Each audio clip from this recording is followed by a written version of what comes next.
ஓம் ஸ்ரீ சாய்ராம். பகவான் ஸ்ரீ சத்ய சாய்பாபா தனக்காக சிருஷ்டிச்சு கொடுத்த மோதிரத்தையே தூக்கி எறிஞ்சிருமான்னு நினைச்ச ஒரு பக்தருடைய வாழ்க்கையில் நடந்த சத்ய சாய் அற்புத நிகழ்வை தான் இப்போ நம்ம பார்க்க போகிறோம். அவர் பெங்களூர்ல புகழ்பெற்ற இந்தியன் இன்ஸ்டிடியூட் ஆஃப் சயின்ஸ் நிறுவனத்துல பேராசிரியராக பணிபுரிந்த டாக்டர் பானர்ஜி அவர்கள் தான். அவர் ஆரம்ப காலகட்டத்தில் சத்ய சாய்பாபா மேல நம்பிக்கை இல்லாதவராக தான் இருந்தார். ஆனா அவருடைய நண்பர் சக்கரவர்த்தியால தான் அது சாத்தியமாச்சு. 1961 நவம்பர் 18 அவர் பர்த்திக்கு டாக்டர் பானர்ஜியை அழைச்சிட்டு போனார். அன்னைக்கு அங்க அவருக்கு உயர்ந்த மனமாற்றம் நடந்தது. ஏன்னா சுவாமியுடைய தர்ஷன், ஸ்பர்ஷன், சம்பாஷன் பாக்கியம் அவருக்கு கிடைச்சதுனால. அதுக்கப்புறம் அவர் தீவிரமான சத்ய சாய் பக்தர் ஆயிட்டாரு. பல வருடம் கழிச்சு அவருடைய நண்பர் ஹஸ்ரா அப்படின்றவருடைய பையனுக்கு ஆஸ்துமா வியாதி இருக்கிறது கேள்விப்பட்டு அவரை பார்க்க போனார். அவர் பையன் ரொம்ப அதிகமா அதுல சிரமப்பட்டுட்டு இருந்தாங்க. ஹஸ்ரா பர்த்திக்கு போவோம்னு கேட்டுக்கிட்டதுனால அவங்க எல்லாரையும் அவர் பர்த்திக்கு அழைச்சிட்டு போனார். அங்க டாக்டர் பகவந்தம் கிட்ட அந்த பையனுடைய நிலைமையை எடுத்து சொல்லி சுவாமியுடைய நேர்காணல் வேணும் அப்படின்னு சொல்லி கேட்டாங்க. ஆனா அவங்க சொல்லிட்டாங்க, இன்னைக்கு சுவாமி யாருக்குமே நேர்காணல் வழங்குறதா இல்லை அப்படின்னு சொல்லி. தனக்கு சுவாமி மோதிரம் வரவழைச்சு கொடுத்ததை சொல்லியுமே அங்க எந்த வேலையும் நடக்கலன்னு அவருக்கு கொஞ்சம் கவலையாகி போச்சு.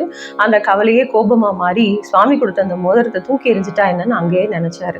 அப்புறம் கொஞ்ச நேரம் கழிச்சு அவரே மனம் மாறி, இல்லை சுவாமி, எங்க யாரையும் நீங்க கூப்பிட வேண்டாம், அந்த பையனை மட்டுமாவது கூப்பிட்டு அவனுக்கு ஆசீர்வதிங்க சுவாமி அப்படின்னு சொல்லி மனசுலயே வேண்டிக்கிட்டாரு.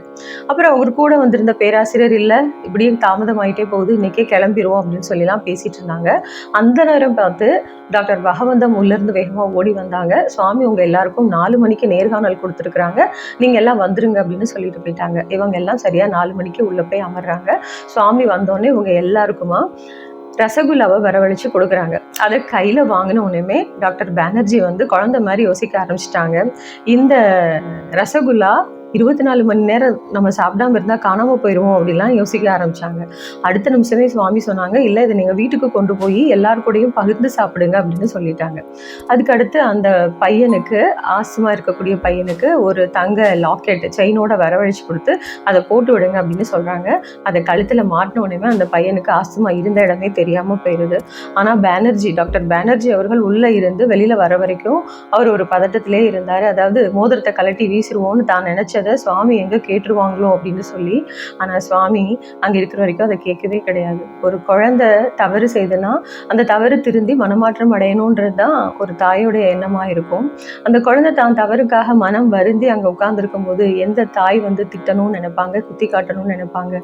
1000 தாயுடைய அன்பு கொண்டிருக்கக்கூடிய சத்ய சாய் பாபா அங்க அவருக்கு அன்பையும் அரவணைப்பையும் தான் அதிகமா கொடுத்தாருன்ற அற்புத நிகழ்வை தான் இப்ப நம்ம பார்த்தோம். ஜெய் சாய்ராம்.